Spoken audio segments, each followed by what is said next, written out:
Yo, what's up, guys, and welcome to episode, I think it's number 13 now, and we played the Nashville Predators here in round number 2. So we took out the St. Louis Blues last episode in 6 games, managing to somehow beat them in that third period. We were down 3-2 late, but then a late goal from Zach Parise tied the game up, and then a late goal from Matt Dumba won it in regulation. So we eliminated Mikko Koivu.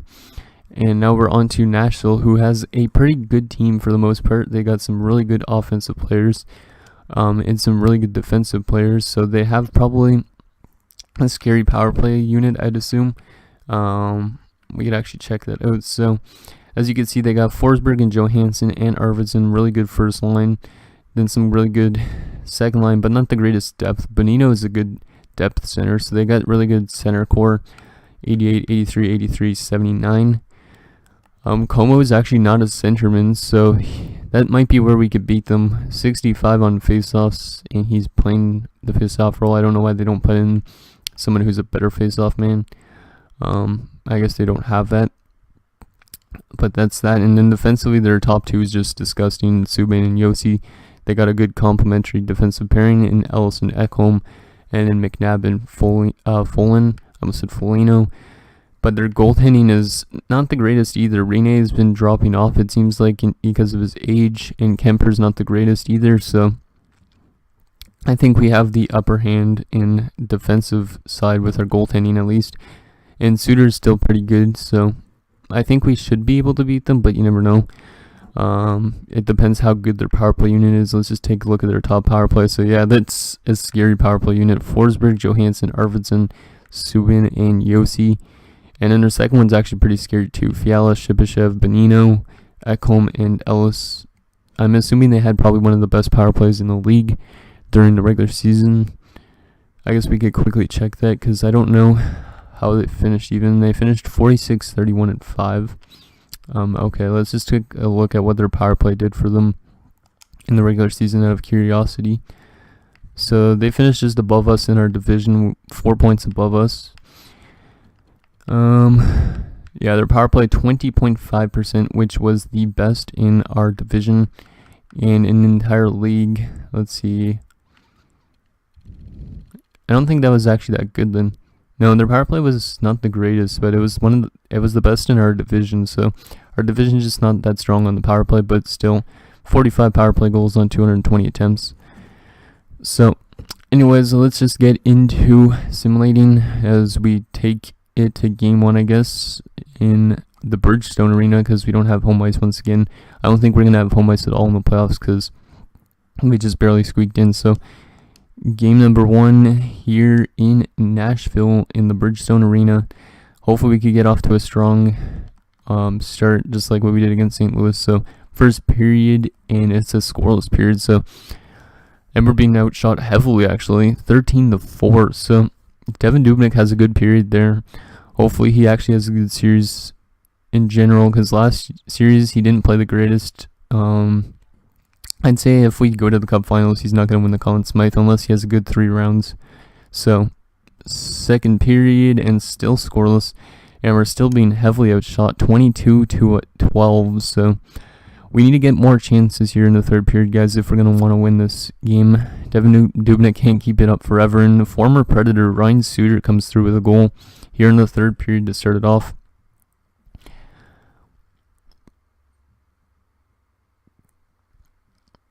Last 7 minutes of the period. Last 5 minutes. Come on, guys, let's hold the lead.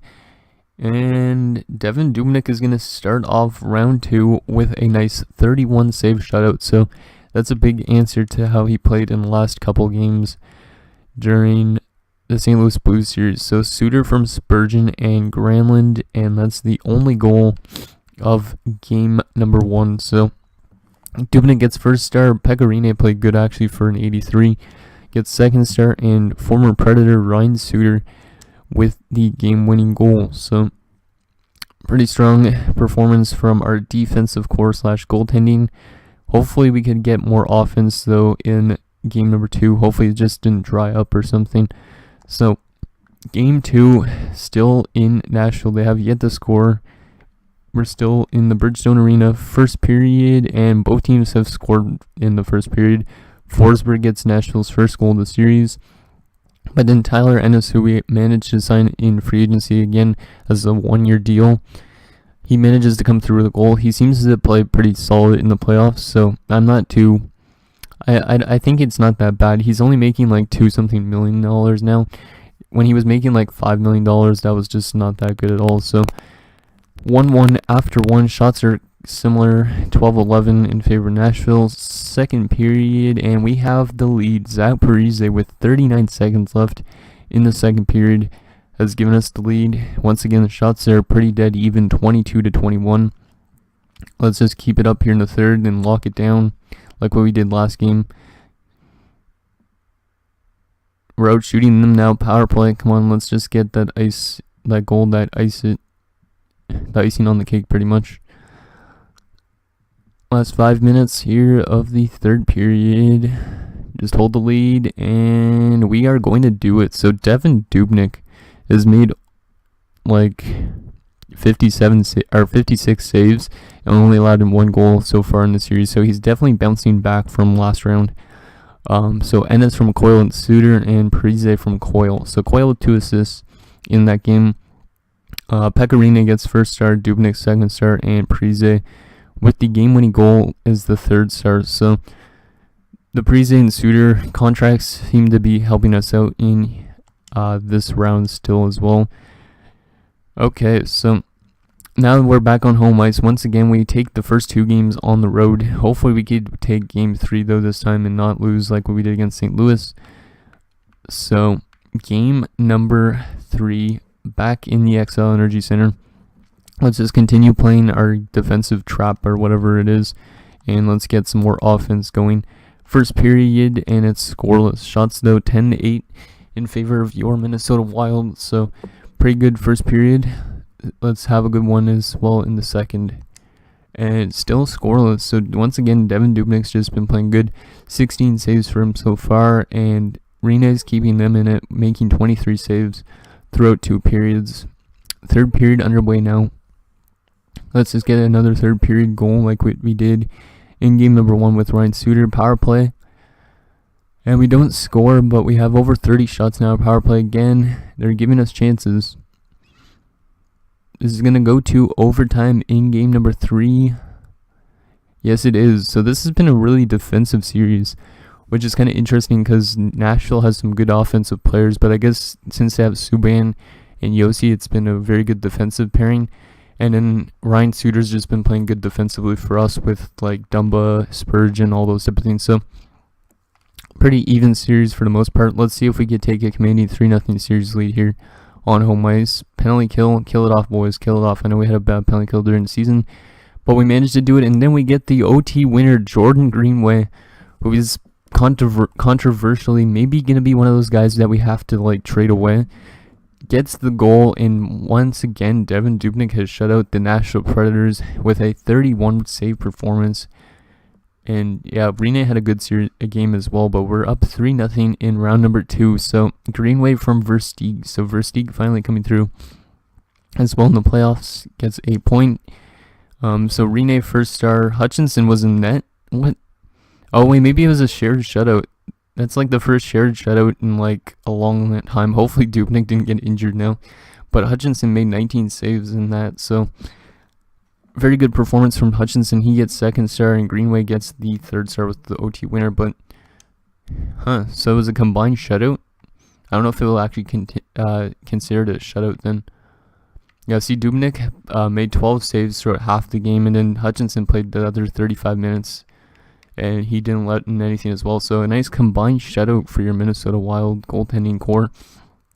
Hopefully Dubnyk didn't get injured, please. And he did not. So I don't know why we had Hutchinson in net for that last half.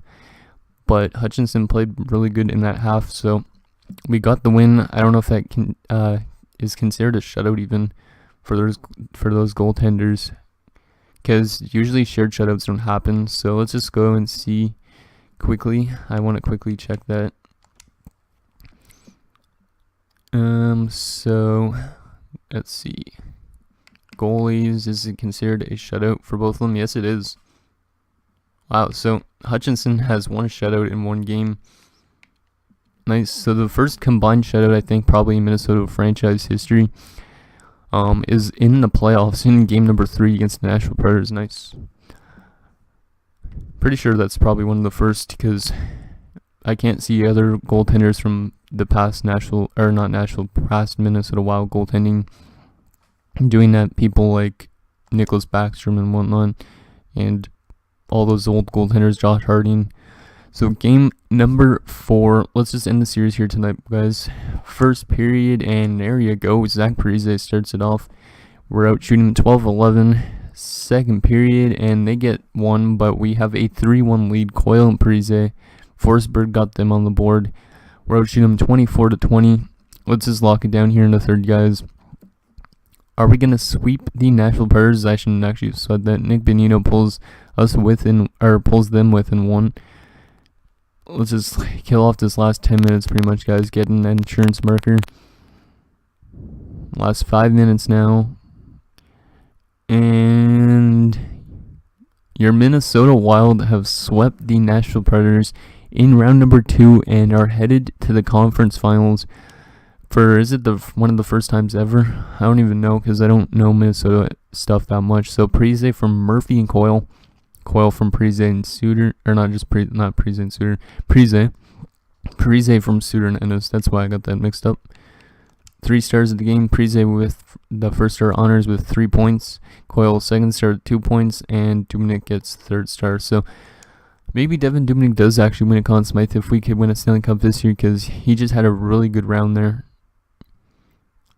So let's take an updated look at our player stats and then see who we're up against in the conference finals. Player stats. Okay, so leader in points currently Coyle with 7 points in 10 games. Parise 6 points. Kunin 6 points as well. He didn't actually have anything in that round. Granlund 6 points. Niederreiter 5. A lot of players didn't actually produce in that series, but we had some come through. So that is good. Everybody on the team has a point, at least in the playoffs as well. Goaltending, let's see, Dubnyk 7-2, 923 save percentage, so it's gotten a lot better. 2.10 goals against average, nice, in 2 shutouts. And then Hutchinson's 1-0 with 1 shutout and no goals against. Okay, so now let's see who we are up against in the Western Conference Finals. Is it going to be, who was even in the conference finals, or the other round? Arizona. Looks like we might have to face Arizona in round number 3. Or if for some reason the Ducks come back, we might have to face the Ducks. So we might have to play a team that's already won a Stanley Cup in this GM mode. Probably Clayton Keller's grown a lot. Dylan Strome might be in the lineup as well. So Arizona might be a really good young team. Let's just keep going day by day. Hopefully the series ends soon. Toronto might be eliminated in the second round, which is nice, because then we don't have to deal with that Liljegren who put up like 70 points in his rookie season, which is unheard of for a defenseman. Okay, looks like the series are still going on. It's loading, been slow. Okay, Toronto's pulled within 1, same with the Ducks. Carolina's got the lead on the Flyers. Simulating day by day is so slow in comparison to the calendar. And let's see, come on, just end the series already. Did I just say series? I meant series, because there's no plural. Come on. Yeah, this is going super slow. So Toronto has forced a Game 7, same with wow, all of them have gone to a Game 7, so the Ducks have rallied back to force a Game 7 in that series. Come on, guys. Just end your series. So the current round of the playoffs is over. Who are we up against in the conference finals? It's going to be